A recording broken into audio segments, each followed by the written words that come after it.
HR leaders, what's on your mind these days? Is it AI? Is it the economy? The talent market? Remote work? Retention? DEI? Pay transparency? New laws? Our 2024 Workplace Trends Report outlines how HR leaders are thinking about these challenges and what they believe will help their organizations overcome them. Want to find out what they said?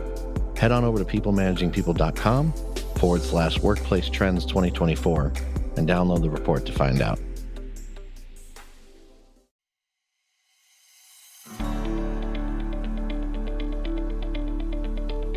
Micromanagement can be the silent killer of creativity, innovation, and job satisfaction. And this managerial tendency not only hinders employee empowerment, but it also needlessly immerses managers in operational minutiae. So how can managers avoid falling into the micromanagement trap? Welcome to the People Managing People podcast. We're on a mission to build a better world of work and to help you create happy, healthy, and productive workplaces. I'm your host, Becca Banyard. Today's guest is Lia Garvin, founder and CEO at the Workplace Reframe, and she's going to be shedding a light on micromanagement, why it happens, and how to break free from its clutches. So stay tuned.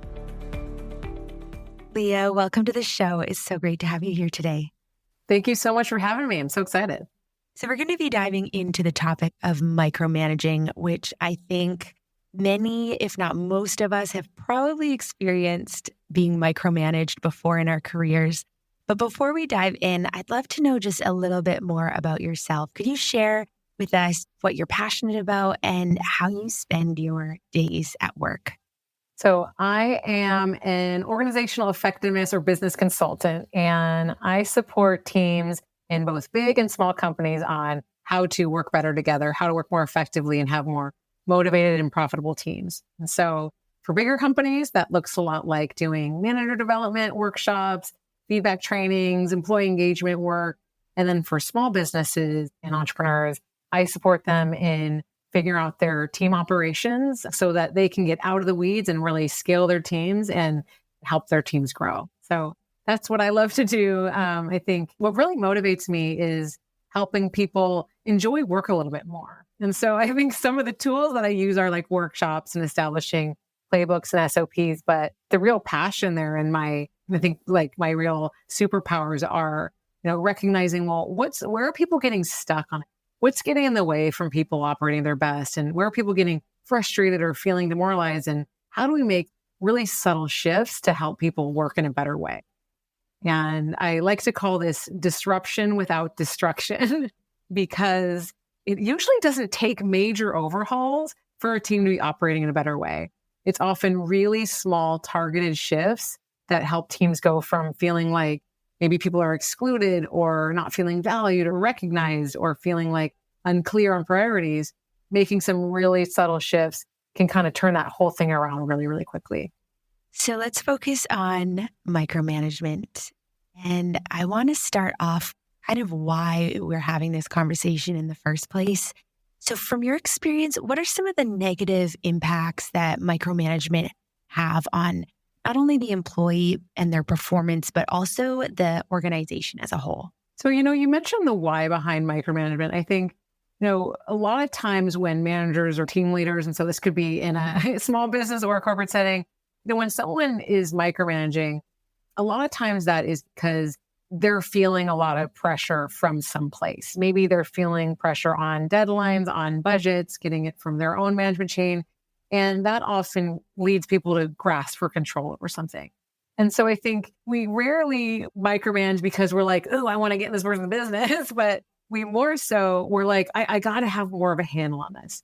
And so I think when that already points to a situation of, for that manager not feeling very secure, maybe they have a learning curve in their own role. Like I've noticed when I worked in team operations and program management in the corporate world, sometimes I'd have managers that would jump in and start to micromanage me because sort of like team related work was more comfortable for them. They liked doing that. And so it was like, I'll just get involved in this.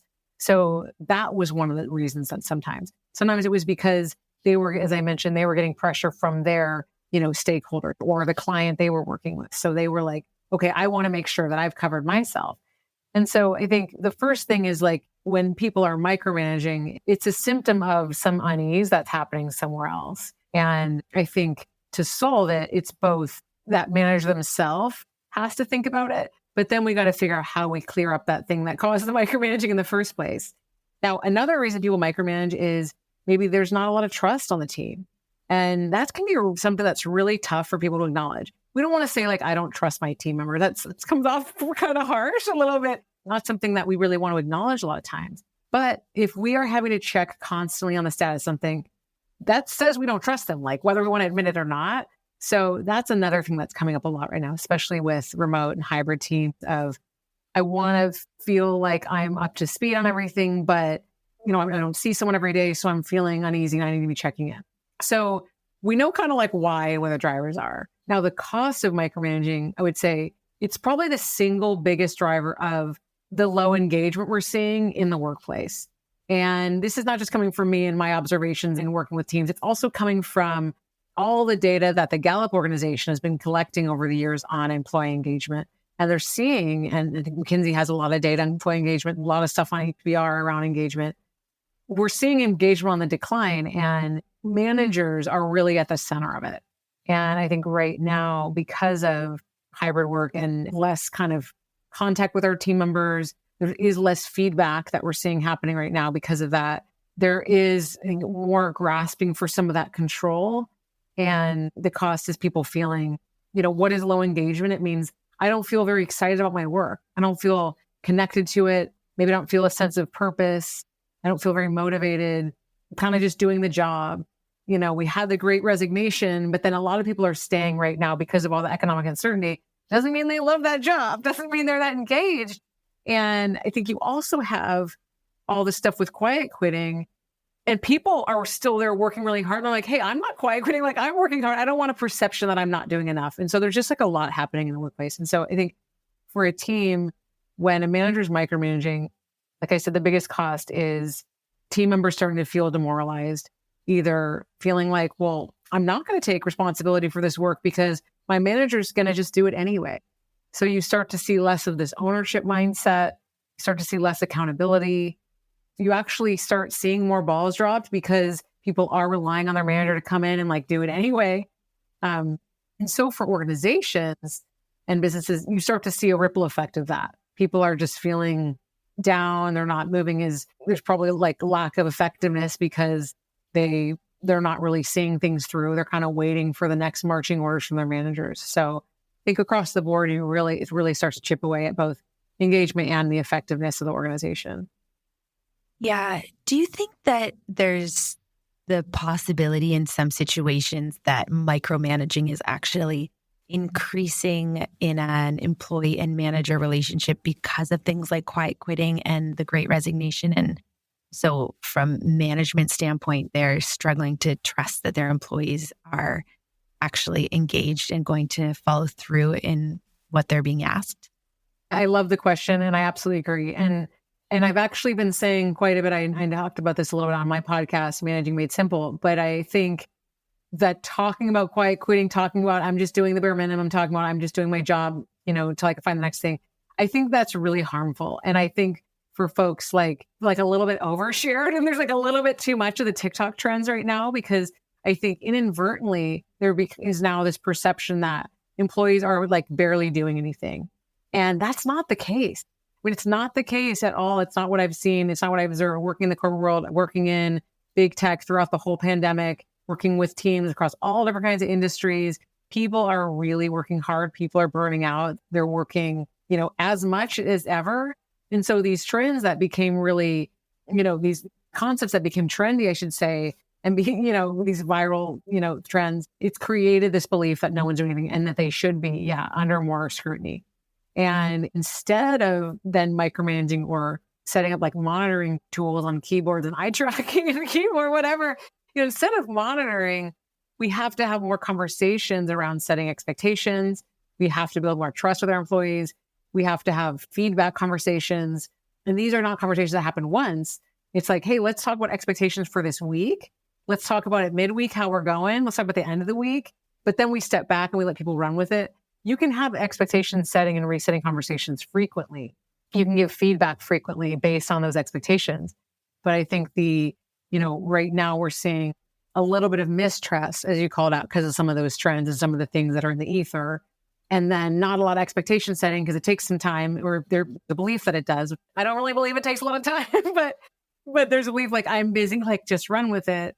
Then we don't get a lot of feedback. And then we want to track people's work, like monitor it because we didn't see what we wanted. So I think there's a real breakdown right now that could be solved with less of the viral trends and actually like talking about, well, like here I am working hard, like kind of going back to that, and then building trust, having clear expectations, and then having really an open loop around feedback. So what can a manager do to either build or repair trust between themselves and their employees? If you're finding yourself in this trap, like, oh, I realize I am kind of micromanaging, there's always something you can do about it. It's not too late. And I think the first thing we would do is we own up to it. We say, hey, I recognize I've been a little bit too much in the weeds lately. And I've actually had a manager say this to me, and it was really, really empowering. She came to me and she said, hey, I got some feedback in, our manager survey or whatever. Maybe it was like, and she said, I recognize like, yeah, I have been doing this a little bit. I have been in the weeds too much. Can you help me stay kind of a little bit of distance? Can you flag it when you feel like, hey, no, I got this handled. Can you give me feedback? And when she acknowledged this, it really started to repair the situation. And quickly I said, oh, wow, like she didn't mean to do it. It wasn't because she didn't trust me. It was because she was under a lot of pressure. And that was her way of coping with that. And so just by hearing that, it was so much repair the relationship. And then because she opened the door for feedback, I could say when she started to step in, like, hey, I think this is something that I can run with. I would love to get your feedback once I have it to this certain point. So it created a really easy way to be able to give feedback because she had opened the door. And so I think absolutely, like, it's not too late to fix it if you're feeling that way. And you'll be so pleasantly surprised that the relationship can shift overnight when you own up to it. Because when you take responsibility, that brings you so much closer to someone. And so if you say, hey, I notice I'm doing this thing, it's not how I want to show up. When they do give you that feedback, you're receptive to it and you don't get defensive, but you say, oh, thank you for calling it out. This is going to transform the relationship. And it's going to increase that engagement because someone says, oh, wow, like I have a manager that actually values my perspectives, and so on and so on. So in your situation, you said your manager, it wasn't because of a lack of trust that they were micromanaging. But what if, as a manager, there is a lack of trust with a specific employee? What do you recommend in those situations in order to kind of call the employee to a higher standard and to give them a second chance to meet that standard? Absolutely. I mean, in any relationship, we have to build trust, through communication, through predictability, and communication is a huge one. And so I think starting with getting to know our team members is really important. Even if it's someone that's like a contractor working temporarily, like it's really important to spend some time getting to know someone, to understand what is their work style, what are their preferences, how do they receive feedback, constructive feedback and appreciation, right? Because when we get to know someone, we start to see, like, we can start challenging our own assumptions and biases, right? People don't all work the same as us. In fact, people rarely work the exact same way as us. But when we're kind of used to expecting things to be the way we do it, because that's like, I think everybody thinks like things are going to be the same as they do them. So the first thing is really to get to know our team members, to spend time, have conversations, make a little bit of that upfront investment in understanding how they work so that when something comes up, you have that foundation to go to instead of like, oh, it's because they don't care, or, oh, it's because of this assumption. Oh, it's because they didn't bother with this. This is going to be critical in being able to do the next thing, which is like, giving someone the benefit of the doubt based on that thing and recognizing, okay, when something doesn't happen the way I wanted it to, was it because an expectation gap? Was it because a skill gap? Or was it because of some kind of other sort of communication gap? And the expectation gap is solved through setting clear expectations like we talked about, not just saying like, hey, here's what I expect, but getting granular, like, hey, I want you to run with this project. I'm going to let's check in on it midway each week. In that check-in, I'd like to see this and this. Being really clear about all the pieces that go into it and not just assuming the person's going to know, exactly what you want to share. And then part of expectation setting is talking about what success looks like. Saying, hey, here's what done looks like. We have these 3 things included in the final project. we have met with these people and gotten, this alignment from stakeholders. The client has given this kind of feedback, right? This is how we get people to know, like, it's not just what's in my mind, but I have set a clear goalpost. Now we can come back and give feedback based on that. So that conversation is going to allow you to have a foundation that you can then build trust upon. But if you haven't set expectations, like, then you're just hoping that both people are reading each other's minds, and that doesn't ever happen that way. So that's how you address, like, is it an expectations gap?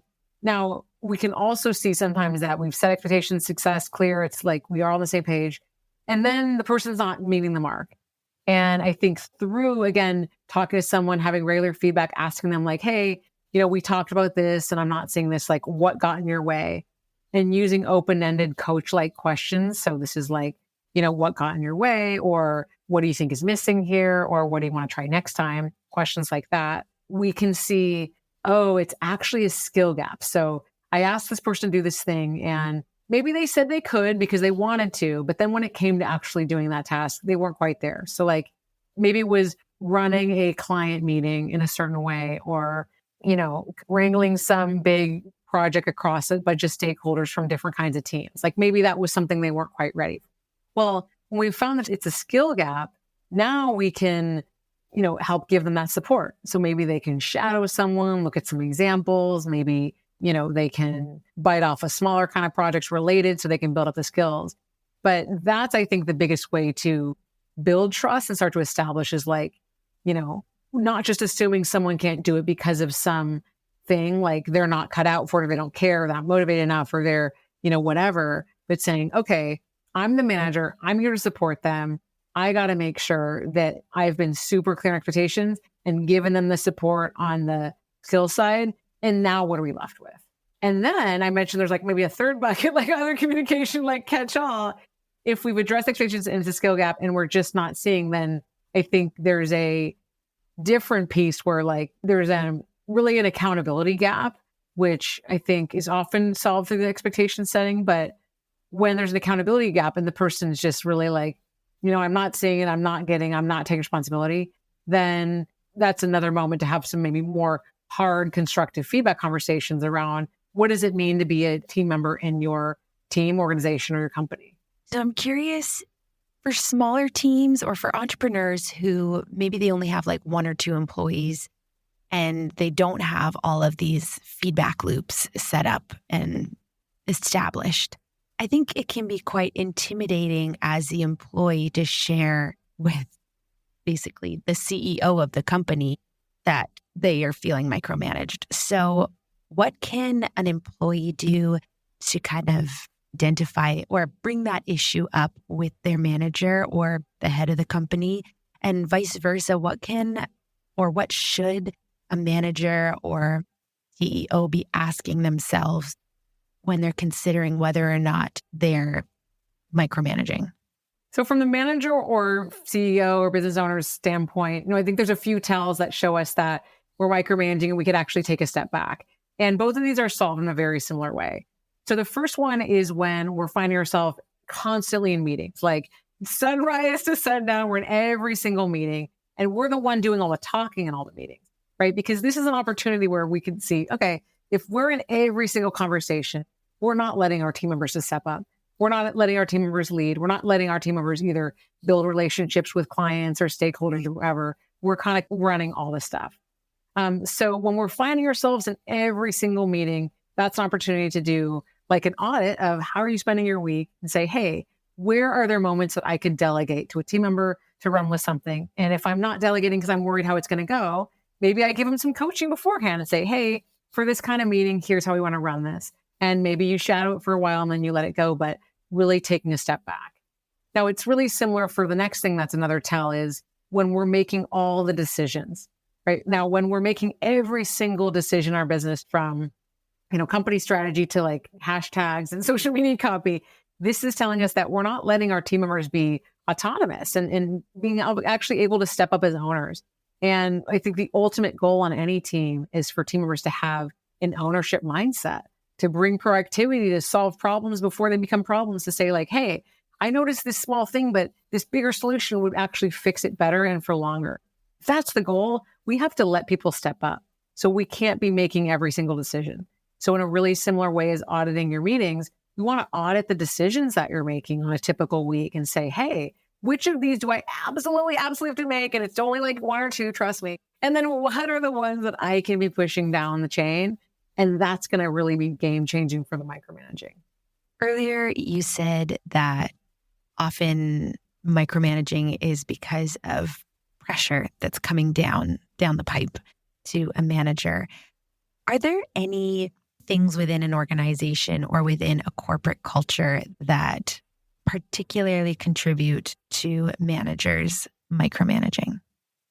I think, a couple of things in corporate, I think, are communication gaps. And I would say a lot of times without clear, like very lightweight, and I say the word process and everyone's like, well, I'm like when we don't have clear process and like how information flows through a team, then people don't know. And then they're like, wait a second, what happened with that thing? I need to know right now. Like, tell me what's going on. So I think one of the biggest gaps that I see in every single team I've ever worked with in the corporate is like really not a lot of clarity on communication norms. How do we communicate decisions? How do we communicate status? How do we communicate risks, mitigation? How do we talk about trade-offs? When we don't have little processes for each of those things, and by process, I mean, like, it can be two steps. Like, here's who's included in the decision making. Here's how we give inputs. This is when we share it out. Here, you know what I mean? It's like, I'm not talking about like having a 30-page process for this. When we don't have clarity, simplicity and clarity on these different things, that's where I think people start micromanaging, because that's where you get anxious because you don't know and you have to like grab onto something. So I think when we feel ourselves leaning towards wanting to grasp for control, instead of that, the question is like, what can I do to create more flow in communication? And then you're going to find that actually introducing something really simple there, like saying, hey, every Friday, we're going to have each team member send an email, or sort of bubble up for their team, like, one highlight, one low light. That's a very simple process that can give more visibility into what's going on. Or at the end of every week, we're going to summarize, like, what were the key decisions that were made this week? Or you say, at the end of this week, we're going to talk about 3 goals for next week. These things, like, this is what I mean by process. Very, very simple communication norms that just create more flow in communication. And it starts to alleviate that anxiety about not knowing what's going on. So it could be communication that's missing. It could be that there's not enough clarity. Is it possible also that middle managers, they are perhaps lacking certain skills to manage well? I think a lot of managers move into the role of being a manager because they were a great individual contributor or they were on the team for a long time, and they're not given the support of how to manage effectively. And it's not the manager's fault.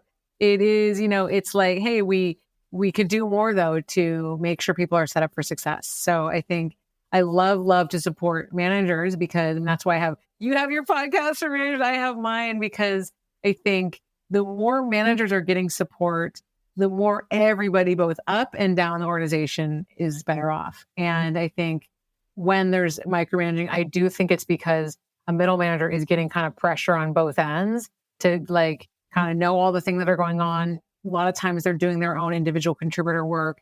And I think it can be really helpful in a team to have some of these communication norms so that managers can uphold those and then not feel the squeeze of it. But I think the biggest place, and I do most of my work with managers in my workshops around this, is building skills around delivering feedback, because gaps in feedback is directly related to micromanaging, because you didn't address this thing that you should have addressed. And now you got to like come in and kind of like be helicoptering in the situation. So much can be solved when we get better at giving feedback and recognizing feedback's not just criticism, that it's the positive stuff, it's the recognition, also the difficult conversation. But it's when we get better at feedback, and this is why it's my favorite thing to teams on, it's transformational. It builds that trust that we talked about. Feedback is all about expectations, so it makes sure we have the clarity and expectations. It allows us to build a relationship. It allows us to take responsibility, like I said, with that manager example, like opening the door, making feedback a two-way street. And one of the biggest reasons people are citing, I know with Great Resignation and really typically, women leaving the workforce in higher numbers even after the Great Resignation, is a lack of recognition and a lack of appreciation for your work. That's feedback. Okay. Feedback is saying this thing that you did was awesome because, and this was the impact of it, giving very specific, actionable, positive feedback and recognition.